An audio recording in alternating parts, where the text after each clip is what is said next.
कृष्ण हरे कृष्ण कृष्ण कृष्ण हरे हरे हरे राम राम राम हरे हरे।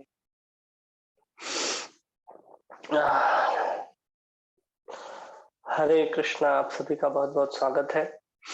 ओम ज्ञानतिमिरान्धस्य ज्ञानाञ्जनशलाकया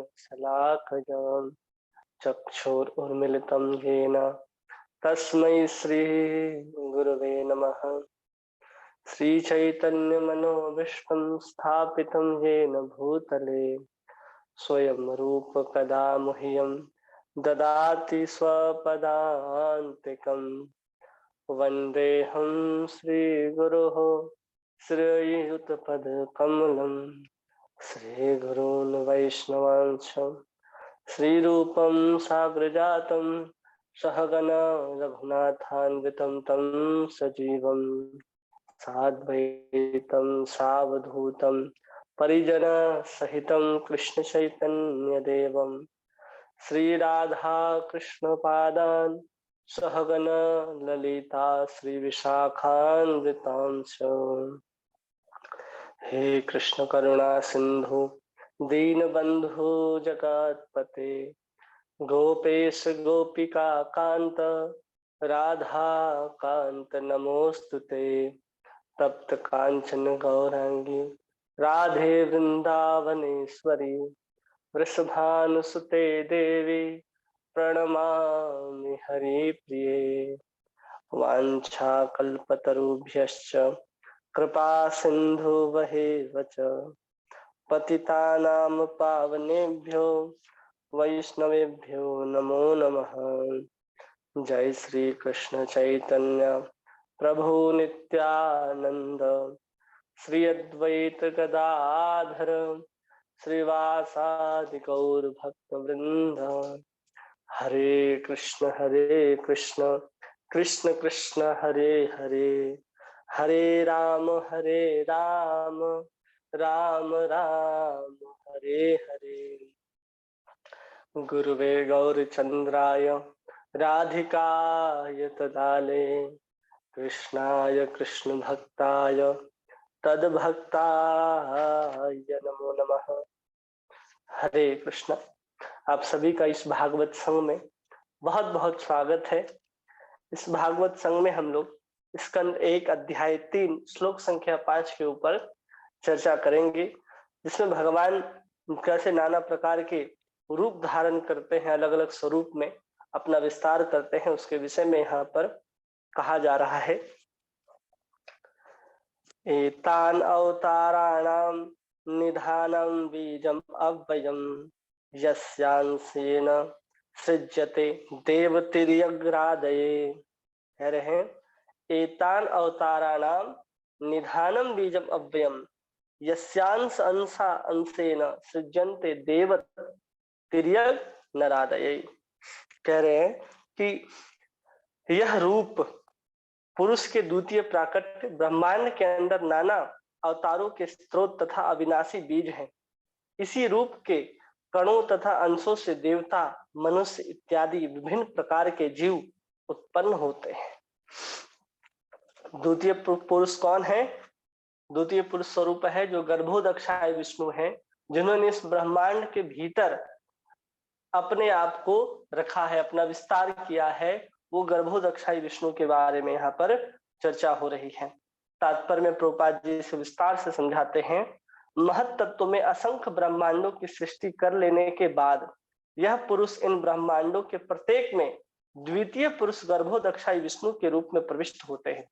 जब महत तत्व में अनंत कोटि ब्रह्मांड की रचना हो जाती है महाविष्णु के द्वारा, तब हर एक ब्रह्मांड के गोले में आधे जल से भर करके उस जल राशि में जो गर्भोदक्षाई विष्णु शयन करते हैं, उनको भी नारायण ही कहा जाता है। क्योंकि वो कहाँ पर शयन करते हैं? बहुत भारी मात्रा में जो जल है, जल राशि के ऊपर वो शयन करते हैं, इसलिए उनको नारायण भी कहा जाता है। नार का मतलब होता है जल और अयण मतलब जो निवास करता है, उसको कहते हैं नारायण। इसलिए गर्भोदक्षाई विष्णु वहां पर निवास करते हैं। वहां पर जब उन्होंने देखा कि ब्रह्मांड भर में अंधकार ही अंधकार है तथा रिक्त स्थान है, विश्राम के लिए कहीं कोई आश्रय नहीं है, तब उन्होंने अपने पसीने से जल से आधे ब्रह्मांड को भर दिया। वो जल किससे निकला हुआ है? स्वयं महा गर्भोदक्षाय विष्णु के शरीर से निकला हुआ पसीना ही है, जो गर्भोदक सागर के रूप में हम लोग जानते हैं। स्वयं उसी जल पर विश्राम करने लगे। यह जल गर्भोदक कहलाता है। तब उनकी नाभि से कमल नाल अंकुरित हुई और उस फूल की पंखुड़ियों पर ब्रह्मांड के प्रमुख शिल्पी ब्रह्मा का जन्म हुआ। ब्रह्मा ब्रह्मांड के शिल्पी बने और भगवान ने श्री विष्णु रूप में इस ब्रह्मांड के पालन का भार अपने ऊपर ले लिया। ब्रह्मा जी क्या बन गए? इस संसार के सृष्टिकर्ता। और भगवान ने किसका भार ले लिया? इस संसार को पालन करने का। ब्रह्मा की उत्पत्ति प्रकृति के रजोगुण से हुई और विष्णु सत्व गुण के स्वामी बने। श्री विष्णु समस्त गुणों से परे होने के कारण भौतिक प्रभाव से सदा अलग रहते हैं। इसकी व्याख्या पूर्व की जा चुकी है। ब्रह्मा से रुद्र उत्पन्न हुए जो तमोगुणी के स्वामी हैं। वे भगवान की इच्छा से संपूर्ण सृष्टि का संहार करते हैं। तो कैसे कैसे तीनों ने विस्तार कर लिया। उसके बाद फिर ब्रह्मा विष्णु तथा शिव गर्भोदक्षाय विष्णु के ही अवतार है। ये ब्रह्मा विष्णु और शिव जो हैं किनके अवतार कहे जा रहे हैं? गर्भोदक्षाई विष्णु के अवतार कहे जा रहे हैं। ब्रह्मा से दक्ष, मरीचि, मनु आदि अनेक देवता प्रकट हुए जिन्होंने ब्रह्मांड में जीवों का जनन किया। वेदों में इन गर्भोदक्षाई विष्णु की स्तुति गर्भ स्तुति के स्तोत्रों में के रूप में की जाती है, जिनका प्रारंभ हजारों सिरों तथा सिरों आदि वाले भगवान के रूप में वर्णन होता है। गर्भोदक्षाय विष्णु ब्रह्मांड के स्वामी हैं और यद्यपि वे ब्रह्मांड के अंदर शयन करते प्रतीत होते हैं, किंतु वे सदैव दिव्य हैं। इस ब्रह्मांड के अंदर रहने के बाद भी गर्भोदक्षाय विष्णु जो हैं हमेशा दिव्य हैं। इनकी व्याख्या भी की जा चुकी है। श्री विष्णु जी गर्भोदक्षाय विष्णु के पूर्ण अंश हैं। विश्व भर में जीवों के परमात्मा है और ब्रह्मांड के पालन करता या क्षीरोदक्षाय विष्णु कहलाते हैं। इस प्रकार मूल पुरुष 3 रूप में जाने जाते हैं। इस ब्रह्मांड के भीतर जितने भी अवतार होते हैं इसी क्षीरोदक्षाय विष्णु से उद्भूत होते हैं।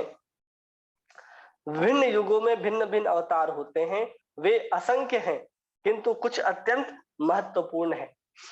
भिन्न भिन्न युगों में भिन्न भिन्न अवतार होते हैं और उसकी संख्या असंख्य बताई जा रही है, लेकिन फिर भी उनमें से कुछ जो प्रमुख हैं उनका नाम यहाँ प्रभुपाद जी उदाहरण के रूप में देते हैं।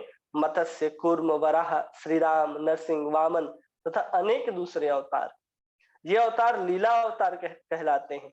इनके अतिरिक्त गुणावतार भी होते हैं। ब्रह्मा, विष्णु और महेश जो प्रकृति के विभिन्न गुणों के उत्तरदायी होते हैं। श्री भगवान विष्णु परमेश्वर से अभिन्न है। शिव परमेश्वर तथा जीवों के बीच की स्थिति है। भगवान विष्णु जो हैं वो भगवान से अलग नहीं है, वो पूर्ण अंश है, लेकिन यहाँ पर शिव परमेश्वर तथा जीव के बीच की स्थिति है। पूर्ण रूप से परमेश्वर भी नहीं कहे जाते भगवान शिव और पूर्ण रूप से जीव भी नहीं कहे जाते, वो दोनों की बीच की स्थिति है। और ब्रह्मा सदैव जीव तत्व है। ब्रह्मा कौन है? जीव तत्व है। हम में से भी कोई उस योग्यता को जब प्राप्त कर लेता है, कहा जाता है कोई अगर 100 जन्मों तक अगर वर्ण आश्रम के सभी विधि विधान और पद्धतियों का कर्तव्य पूर्वक अगर पालन करता है तो वह ब्रह्मा के पद का अधिकारी बन जाता है। ब्रह्मा पद का अधिकारी बन जाता है कि हाँ, अब जब भी कभी सृष्टि होगी तो इसे ब्रह्मा के लिए हम लोग चुन सकते हैं। ये एक उम्मीदवार के रूप में है कि हाँ, इसको भी ब्रह्मा का पद दिया जा सकता है। जैसे किसी को इंद्र बनना है तो 100 अश्वमेघ यज्ञ यदि कर लेता है तो इंद्र पद को प्राप्त करने का अधिकारी बन जाता है। इसलिए जब कभी भी यहाँ पर कोई भी राजा जब यज्ञ करते थे, जब उनका 100वां यज्ञ पूरा होना होता था तो इंद्र वहां का अश्वमेघ जो अश्व है उसी को उठा करके ले जाता था, उसी को चोरी करके चला जाता था। कभी भी इंद्र नहीं चाहता है कि कोई उसके उम्मीदवार, कोई उसके प्रतिद्वंदी के रूप में खड़ा हो। इसलिए हम लोग पूरे पुराण के इतिहास में हम लोग देखते हैं तो वह हर बार जब भी कोई यज्ञ करना चाहता है और यज्ञ जैसे ही पूरा होने लगता है, इंद्र उसके यज्ञ में विघ्न करने के लिए पहुंच जाता है। तो ये योग्यताएं हैं। कोई इंद्र पद को प्राप्त करना चाहता है, कोई ब्रह्मा पद को प्राप्त करना चाहता है, तो इन योग्यताओं के साथ वो उस पद को प्राप्त कर सकता है। भगवान द्वारा उसकी सृष्टि करने की शक्ति प्रदान की जाती है, तब वो ब्रह्मा कहलाता है। और सृष्टि जीव है इसलिए नहीं कर लेता, इसलिए कर लेता है क्योंकि भगवान ने उसको अपनी शक्ति प्रदान की है, जिसके कारण वो इतना सुंदर, इतने बड़े ब्रह्मांड को बना सकता है। उनकी शक्ति सूर्य जैसी है, जो माणिक्यों द्वारा प्रतिबिंबित होती है। जब ब्रह्मा के स्थान ग्रहण करने लायक कोई जीव नहीं होता, तो भगवान स्वयं ब्रह्मा बनकर कार्यभार ग्रहण करते हैं। जब कोई ऐसा योग्य जीव नहीं मिलता पूरे 14 भुवन में, तब जाकर के ब्रह्मा के पद को स्वयं भगवान ही संभालते हैं। शिव कोई सामान्य जीव नहीं है, वे भगवान के पूर्णांश हैं। शिव कौन है? सामान्य जीव नहीं है, वो भगवान के पूर्णांश है। स्वयं प्रभुपाद जी लिख रहे हैं। फिर भी हमारे मंदिरों में विवाद चलता ही रहता है, लेकिन भौतिक प्रकृति के प्रत्येक संसर्ग में रहने के कारण उन्हें विष्णु जैसा दिव्य स्थान प्राप्त नहीं है। वो साक्षात रूप से भौतिक प्रकृति के संसर्ग में रहते हैं। इस संसर्ग में रहने के कारण उन्हें भगवान विष्णु जैसा स्थान प्राप्त नहीं है। जिनमें दूध और दही जैसा अंतर है, वैसे तो दूध दही ही है, फिर भी दूध के स्थान पर उपयोग में नहीं लाया जा सकता। जहां दूध का जरूरत है, जहां दूध की आवश्यकता है, वहां दूध की ही जरूरत पड़ेगी, दही की नहीं। इसलिए केवल उनको दिव्यता के पद पर नहीं रखा जाता है। वैसे भगवान विष्णु और शिव में कोई अंतर नहीं है। इसके उपरांत मनु के अवतार होते हैं। ब्रह्मा के जीवन में एक दिन हमारे सौर वर्ष की गणना के अनुसार लगभग 43 लाख मल्टीप्लाई 1000 वर्ष से 14 मनु होते हैं। ब्रह्मा जी के एक दिन में लगभग 43 अरब वर्ष होते हैं। जैसे हमारे एक वर्ष होते हैं ना 365 दिन में, वैसे ही ब्रह्मा जी का एक दिन कितने दिनों का होता है? 43 अरब वर्ष का होता है, जिसमें 14 मनु होते हैं। 14 मनु होते हैं। और अब तक जो मनु है, एक दिन में 14 मनु होते हैं, और अब तक 7 मनु हो चुके हैं। हम लोग अभी 7वें मनवंतर में रह रहे हैं, जिनका नाम है वैवस्वत मनवंतर। इसके पहले 6 मनु आकर के चले गए, और हमारे बाद भी, इनके बाद भी 7 मनु और आने वाले हैं। तो ऐसे 14 मनवंतर होते हैं, और 14 मनु का अवतार होता है। और 14 मनु जब तक जीवित रहते हैं, उन 14 मनुओं का जितना लंबा काल होता है, उतने काल तक ब्रह्मा जी का सिर्फ एक दिन होता है। इस प्रकार ब्रह्मा जी के एक मास में 420 मनु होते हैं, और ब्रह्मा जी के एक वर्ष में 5040 मनु होते हैं। और ऐसे ब्रह्मा जी की आयु 100 वर्ष की है। अतः ब्रह्मा जी के जीवन में लगभग 5,04,000 मनु होते हैं। पूरे जीवन में 5,04,000 मनुओं को ऐसे जन्म लेते और ऐसे मरते देखते हैं। और हर मनवंतर में भगवान का अवतार होता है। भगवान अलग अलग स्वरूप में आते हैं। भगवान ब्रह्मा जी के एक दिन में भगवान का पूर्ण अवतार एक बार होता है, जो अभी तुरंत होकर के गया है। अभी अभी जैसे 28वां चतुर्युग 7वें मनवंतर का बीता है, तो इसी द्वापर युग में भगवान कृष्ण का पूर्ण अवतार हो चुका है। इसके पहले भी द्वापर युग आए थे, और इसके बाद भी आएंगे, लेकिन भगवान कृष्ण का जो पूर्ण अवतार स्वयं गोलोक बिहारी चल करके इसी द्वापर युग में अभी अभी आकर के 5000 वर्ष व्यतीत हुए हैं उनके गए हुए। अब जो आने वाले हैं वो पूर्ण अवतार नहीं आएंगे, वो भगवान विष्णु ही कृष्ण के रूप में अवतार ग्रहण करके आएंगे, अलग अलग स्वरूप में अवतार लेकर के आएंगे। लेकिन स्वयं कृष्ण जब आते हैं, तभी जाकर के इतनी दिव्यता के साथ, इतने सुंदर सुंदर जो भगवान लीलाएं प्रदर्शित करते हैं, जिसमें हर व्यक्ति को कृष्ण को देख करके कृष्ण के ऊपर मोहित होने की जो शक्ति है, कृष्ण की ओर आकर्षित होने की जो प्रेरणा है, वो सब कुछ किसके माध्यम से प्राप्त होती है? केवल और केवल जब कृष्ण आते हैं तो ही प्राप्त होती है, ऐसे प्राप्त नहीं होता। कोई सोचे कि भगवान विष्णु जब आएंगे कृष्ण के रूप में तो भी हमें वही कृष्ण प्रेम प्राप्त होगा, ऐसा नहीं होता। जब तक पूर्ण कृष्ण नहीं आएंगे तब तक हमें गोलोक वृंदावन जाने का जो प्रेम है, जो रस है, वो प्रदान करने के लिए चैतन्य महाप्रभु उसी युग में, उसी के, जब द्वापर युग में पूर्ण अवतार कृष्ण का होगा, उसी के कलयुग में ही चैतन्य महाप्रभु आते हैं। हर युग में जो चैतन्य महाप्रभु आते हैं, जो पीत वेश में अवतार ग्रहण करके आते हैं, केवल और केवल युग धर्म का प्रचार करके वो चले जाते हैं।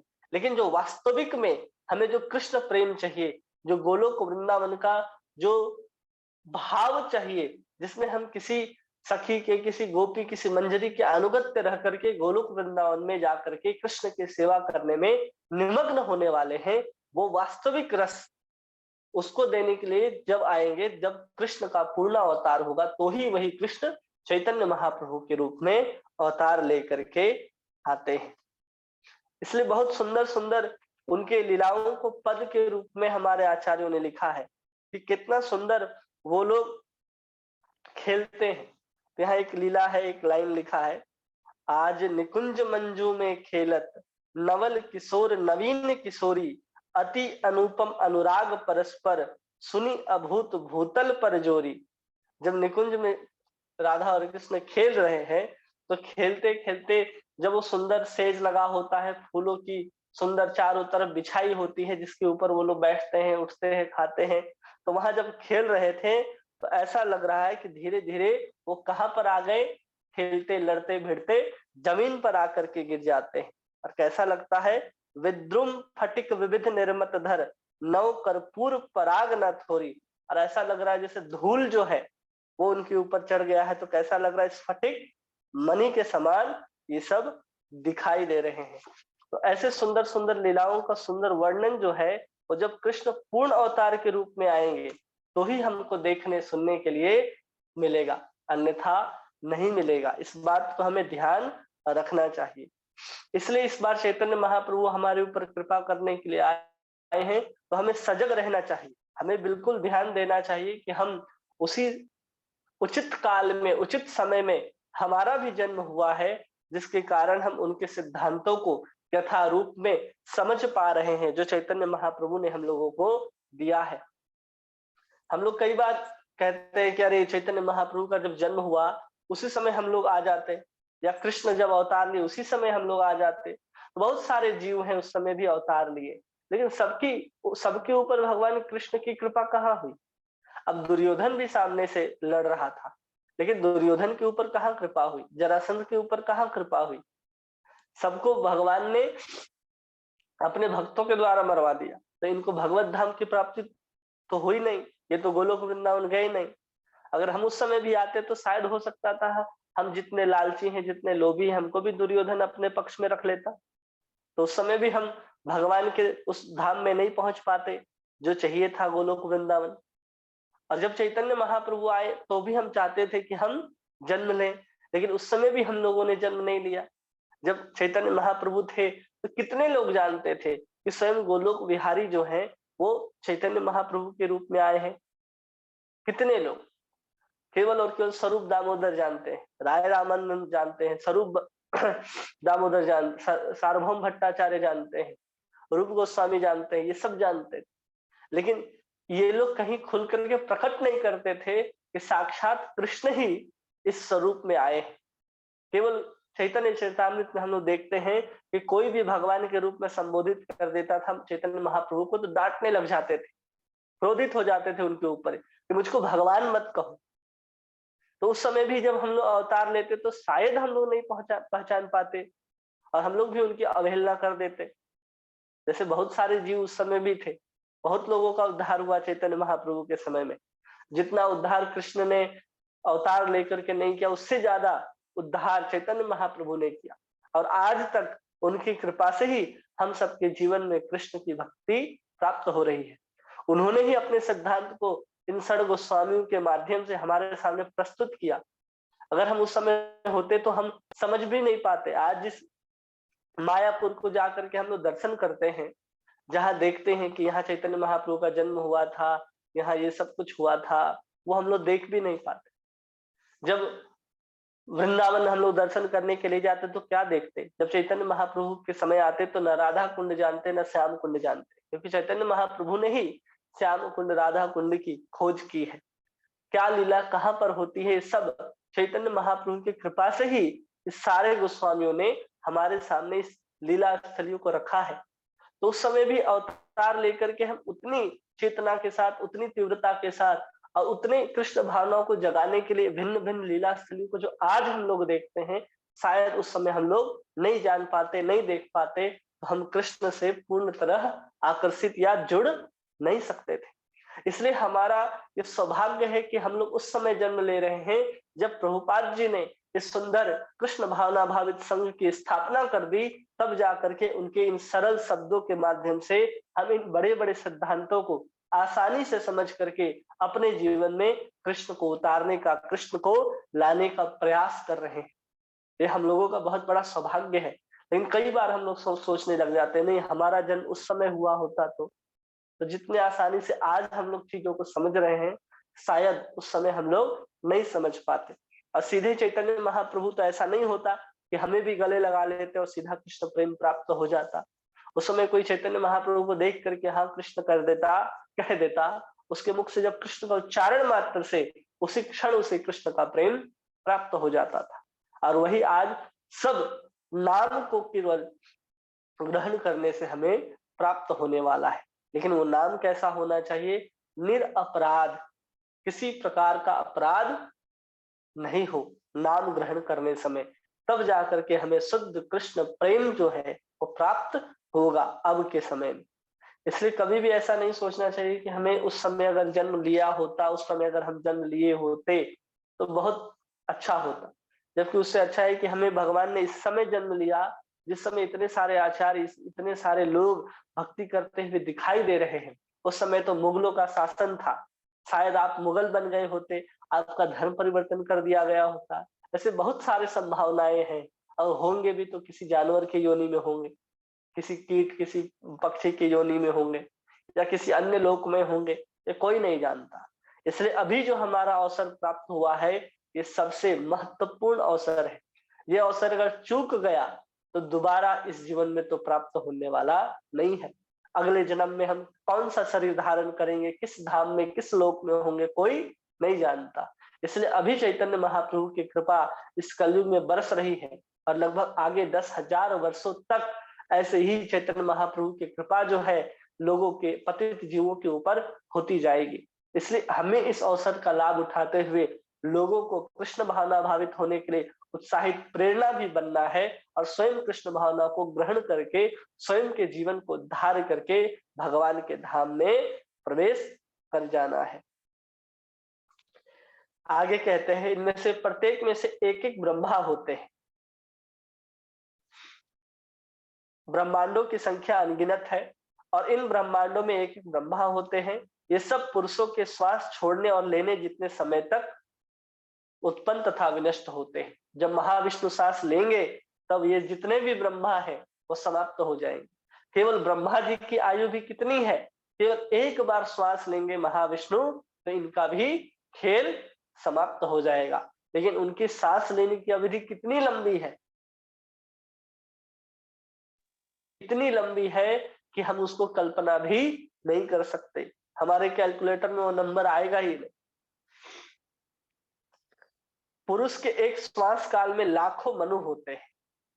इस ब्रह्मांड के प्रमुख मनु इस प्रकार है: स्वयंभू मनु के रूप में यज्ञ, स्वरोचित मनु के रूप में विभु, उत्तम मनु के रूप में सत्यसेन, तामस मनु के रूप में हरि, रैवत मनु के रूप में वैकुंठ, चाक्षुष मनु के रूप में अजीत, और वैवस्वत मनु के रूप में वामन वर्तमान युग वैवस्वत मनु के अधीन है। तो इसी मनवंतर में भगवान वामन का अवतार हुआ था। इसी मनवंतर में सावर्णी मनु के रूप में सार्वभौम, दक्ष सावर्णी मनु के रूप में ऋषभ, ब्रह्म सावर्णी के रूप में विश्वक्सेन, धर्म सावर्णी के रूप में धर्म सेतु, रुद्र सावर्णी के रूप में सुधामा, देव सावर्णी के रूप में योगेश्वर, और इंद्र सावर्णी के रूप में बृहद भानु। ये 14 मनुओं के एक समूचे के नाम है, जो लगभग सैकड़ा, हजार, 10,000, लाख, 10 लाख, करोड़, 10 करोड़, 4 अरब 30 करोड़ वर्षों का काल पूरा करते हैं। 4 करोड़ 4 अरब 30 करोड़ साल का काल पूरा करते हैं, ये 14 मनवंतर। और इन 14 मनवंतर में जो जो भगवान ने अवतार लिया है उन सबका भी नाम यहाँ प्रभुपाद जी ने लिखा। जैसे स्वयंभू मनु के रूप में, यज्ञ के रूप में भगवान ने अवतार लिया, स्वरोचिष मनु के रूप में विभु ने भगवान के रूप में भगवान ने अवतार लिया। तो ऐसे अलग अलग अवतारों के नाम है। और फिर युगा अवतार की भगवान बात करते हैं। पहले भगवान ने पुरुष अवतार की बात, इसको एक एक करके अगर हम लोग इसको समझ जाएंगे तो सबसे पहले पुरुषा अवतार के रूप में बात किया, जिसमें महाविष्णु है, गर्भोदक्षाय विष्णु है, क्षीरोदक्षाय विष्णु है, ये पुरुषा अवतार हो गए। फिर गुणावतार के रूप में बात किया, जिसमें ब्रह्मा हो गए, विष्णु हो गए और महेश हो गए, ये गुणावतार हो गए। फिर मनवंतर अवतार के रूप में 14 भगवान, 14 मनुओं के नाम लेकर के उनमें जो जो स्वरूपों में अवतार लेते हैं भगवान, उन मनवंतर अवतार के रूप में भी नाम दिया, जिसमें यज्ञ है, विभु है, सत्यसेन है, हरि है, वैकुंठ है, अजित है, वामन है। ये सब जो है उस मनवंतर में जो अवतार लेते हैं वो मनवंतरा अवतार कहे जाते हैं। तो वामन जो है वो कौन है, मनवंतर अवतार के अंतर्गत आते हैं। अब बताते हैं युग अवतार। युगों के नाम सतयुग, त्रेता युग, द्वापर युग तथा कलयुग।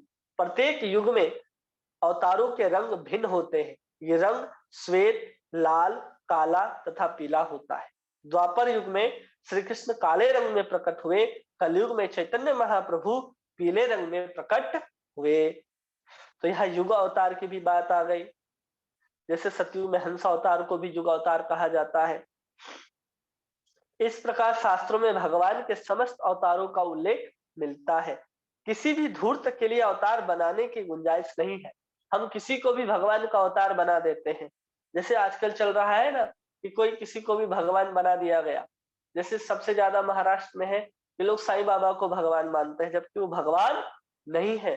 भगवान अगर होते तो उनका वर्णन शास्त्र में मिलता, और कहीं भी शास्त्र में उनका वर्णन नहीं है, क्योंकि अवतार का उल्लेख शास्त्रों में रहता है। कोई भी अवतार अपने आप को ईश्वर का अवतार घोषित नहीं कर सकता।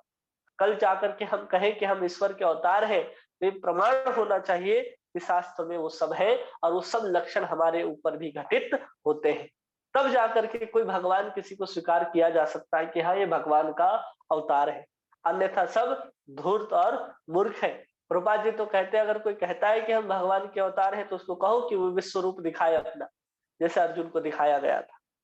अपितु ऋषिगण शास्त्रों में उल्लेखित लक्षणों के आधार पर उन्हें स्वीकार करते हैं। शास्त्रों में अवतार के लक्षणों तथा उनके द्वारा संपन्न होने वाले विशेष कार्यों का उल्लेख रहता है। वो क्या करेंगे और उनका स्वरूप क्या होगा, उनका लक्षण क्या होगा, ये सब कुछ शास्त्रों में लिखा होता है। तब जाकर के हम किसी को भगवान के अवतार के रूप में स्वीकार करते हैं। अगर शास्त्रों में लिखा नहीं है फिर भी कोई भगवान आ जाए हमारे सामने और लीला करने लगे, 100 वर्षों तक लीला कर दे और कहे कि देखो हम ही भगवान थे, तो भी स्वीकार नहीं की जाएगी, तो भी उनकी पूजा नहीं स्वीकार की जाएगी, क्योंकि उसका उल्लेख शास्त्र में नहीं मिलता है। प्रत्यक्ष अवतारों के अतिरिक्त असंख्य शाक्त्यावेश अवतार होते हैं। ये सब प्रत्यक्ष अवतार हो गए। अब शाक्त्यावेश अवतार होते हैं जो किसी भी एक साधारण जीव को भगवान अपनी शक्ति उसको प्रदान करते हैं। तो जिस जीव को शक्ति प्राप्त हुई भगवान की, उस अवतार को हम लोग शाक्त्यावेश अवतार कहते हैं। इसका भी प्रमाण शास्त्रों में होता है। तो ये नहीं कह सकता कि अरे भगवान ने हमें ये सब कुछ, हम पहाड़ पे गए थे वहां जा करके हमें ये ज्ञान प्राप्त हो गया, भगवान ने हमें ये शक्ति दे दी, अचानक कुछ नहीं होता। अगर आप शाक्त्यावेश अवतार भी है उसका भी वर्णन शास्त्र में मिलना चाहिए कि भगवान ने उनको ये शक्ति प्रदान की है। ऐसे अवतारों को प्रत्यक्ष तथा अप्रत्यक्ष दोनों प्रकार की शक्ति प्राप्त होती है। जब उन्हें प्रत्यक्ष शक्ति मिली होती है तो अवतार कहलाते हैं, किंतु जब उन्हें अप्रत्यक्ष शक्ति मिली होती है तब वे विभूतियां कहलाती है। प्रत्यक्ष रूप से शक्ति अगर मिले, जैसे परशुराम, तो भगवान ने उनको प्रत्यक्ष रूप से शक्तियां प्रदान की थी, इसलिए परशुराम जी को अवतार कहा जाता है। और जब अप्रत्यक्ष रूप से किसी को शक्ति मिलती है, साक्षात खड़े होकर के भगवान उसको शक्ति प्रदान नहीं करते हैं, लेकिन विशेष प्रकार की उनको गुण, विशेष प्रकार की क्षमता उनके अंदर देखी जाती है, तो उनको विभूतियां कहते हैं।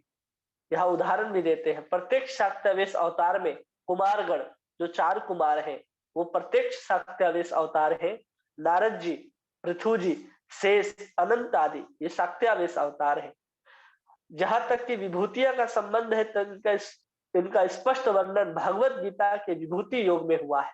जो बहुत अच्छा गा सकता है, जो बहुत बुद्धिमान है, जो दिखने में बहुत सुंदर है, जो बलशाली है, इनको अप्रत्यक्ष रूप से उसकी सुंदरता, उसकी बुद्धि, उसकी कार्यशैली, उसकी क्षमता, उसकी दक्षता, ये सब कुछ अप्रत्यक्ष रूप से जब उसको प्राप्त होती है तो उसको विभूति कहते हैं। ऐसे समस्त प्रकार के अवतारों के स्रोत गर्भोदक्षाई विष्णु है। ऐसे जितने भी अवतार होते हैं उन सब के अवतार के स्रोत कौन है? वे सब भगवान गर्भोदक्षाई विष्णु कहे जाते हैं।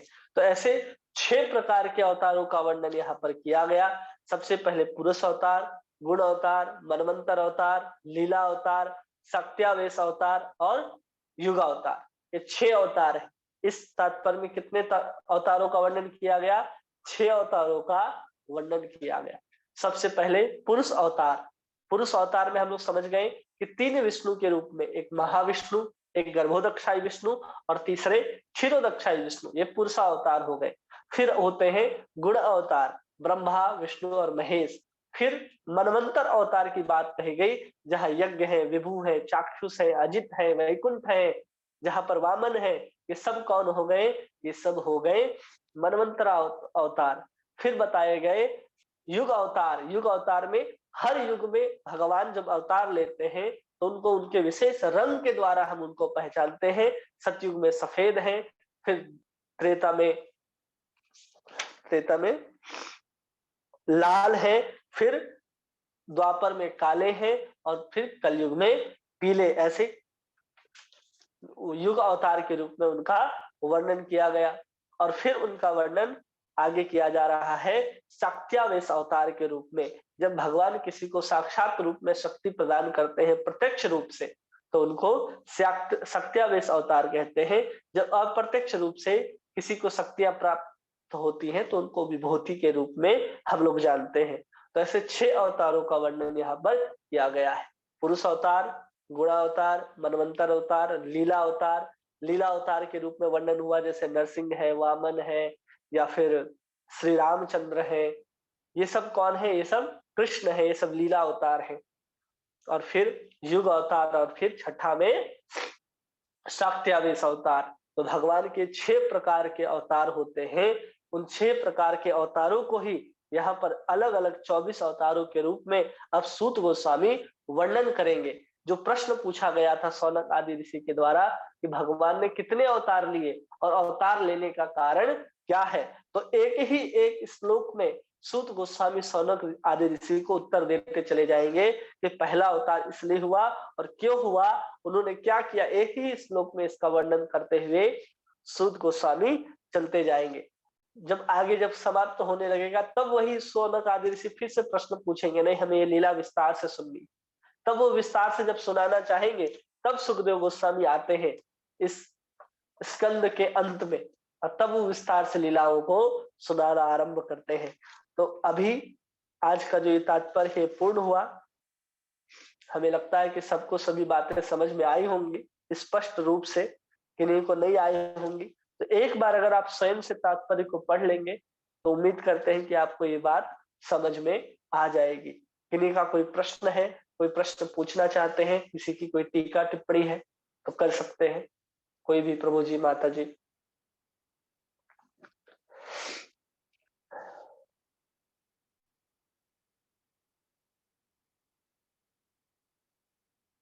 आवाज जा रही है हमारी? हाँ जी प्रभु जी, हरे कृष्णा प्रभु जी, दंडवत प्रणाम।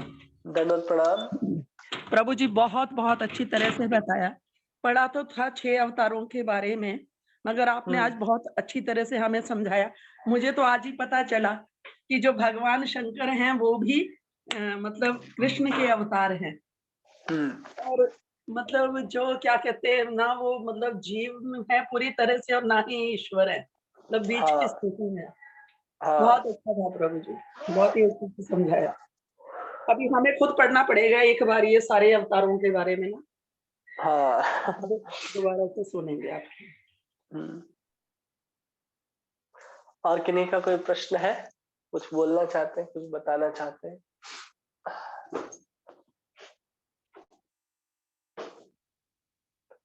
हेलो माता जी, विनोद प्रभु जी। नहीं प्रभु जी, अच्छे से समझ आया प्रभु जी, बहुत समझ आया। क्लियर, हर चीज क्लियर थी। हाँ जी, हाँ जी।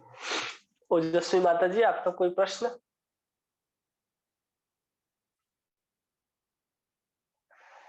नहीं प्रभु जी। सब आई समझ में बात? हरे कृष्णा, दंडवत प्रणाम प्रभु। दंडवत प्रणाम। पर वो इतना दिन से तो मैं ठीक है, पर वो जैसे नी अपराध जो नाम जप होता है वो प्रभु सब माने कैसे प्रभु? हम लोग हर दिन बोलते हैं ना बिना 10 नाम अपराध। हाँ भगवत नाम लेने के विरुद्ध जो 10 नाम अपराध है, हाँ उसमें कहा जाता है कि बहु जन्म यदि करे श्रवण कीर्तन, तबहु तन न पाए कृष्ण पदे प्रेम धन। अगर कोई बहुत जन्मों तक कृष्ण का नाम लेता रहे, लेकिन वो भगवत नाम के विरुद्ध होने वाले जो 10 नाम अपराध है, अगर उससे नहीं बचता है तो उसे कृष्ण प्रेम प्राप्त होने वाला नहीं है। अगर करोड़ों जन्म तक नाम लेता रहे तो भी। इसलिए व्यक्ति को 10 नाम अपराध से दृढ़ता पूर्वक बचने का प्रयास, अभ्यास करना ही चाहिए।